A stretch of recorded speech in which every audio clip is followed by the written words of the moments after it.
बात ये आती है कि जब आइंस्टाइन साहब ने एक ऐसे इंसान ने वो तो क्या किया उसने कि सदियों बात करने के लिए उसने थ्योरी देके चला गया।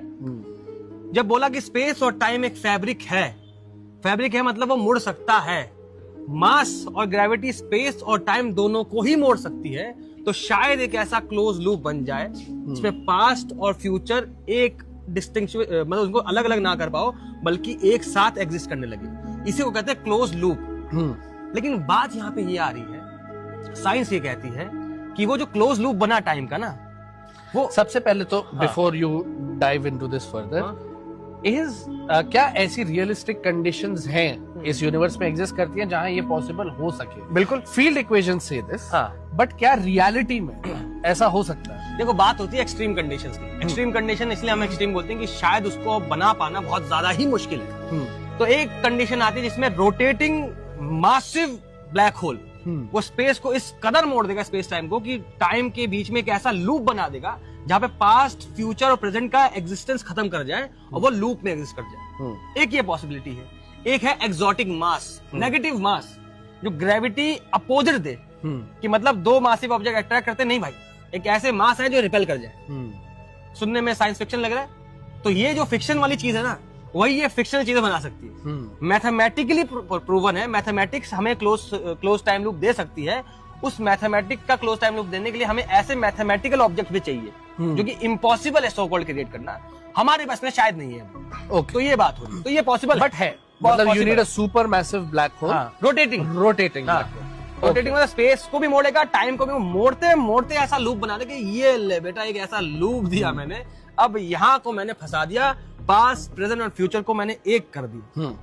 तो जैसे आपने बोला कि क्लोज टाइम लूप बन गया, तो साइंस वाले लोग, फिक्शन वाले लोग एकदम इंटरेस्ट हो जाएंगे। अरे भैया देखो, हमारे पास एक पाथ आया है कि हम फ्यूचर से, आज से पास्ट में जा सकते हैं। तो मैथमेटिक्स कह रही है। लेकिन अंतर बताऊं क्या है, आइंस्टाइन की और जो उस बंदे ने सॉल्व किया, मैं उनका नाम तो नहीं बोल पाऊंगा, जबान साफ नहीं है, वो ये बोलते हैं कि वो कंसिस्टेंट होना चाहिए। इसका मतलब क्या है कि वो टाइम लूप में अगर तुम चलोगे तो हमेशा चल के उसी पॉइंट पे वापस आने चाहिए।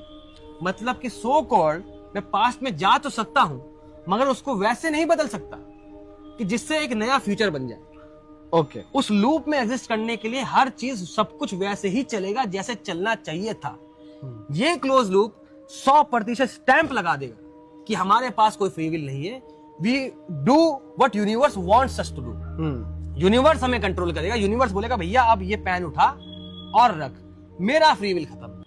ये पूरा का पूरा क्लोज लूप जो है वो सेंस बनाते रहेगा जिंदगी भर ताउम्र, तभी ये मैथमेटिकली पॉसिबल है। तो इसमें साइंस वालों को दिक्कत आने लगी कि भैया इसका मतलब ये नहीं कि तुम पास्ट में जाके पास्ट चेंज कर दोगे।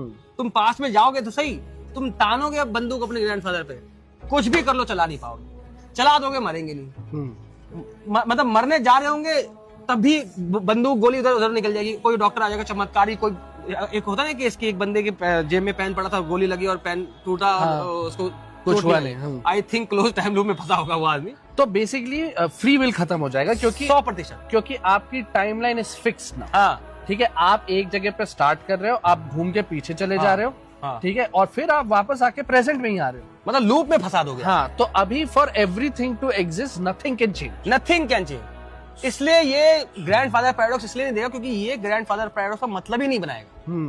ग्रैंडफादर पैराडॉक्स तब आ सकता था जब मैं जाके पास्ट चेंज कर दूं। यहाँ तुम कुछ भी कर लो नहीं कर पाओगे चेंज। इट्स लाइक कि वो डॉक्टर स्ट्रेंज गया था डोरमामू में, वो कोई तो मूवी थी, उसमें डोरमामू को लूप में फंसा दिया कि अब ताउम्र ये चीज चलते रहेगी, अब ना अंत होगा ना आरंभ होगा, सब कुछ एक साथ होगा।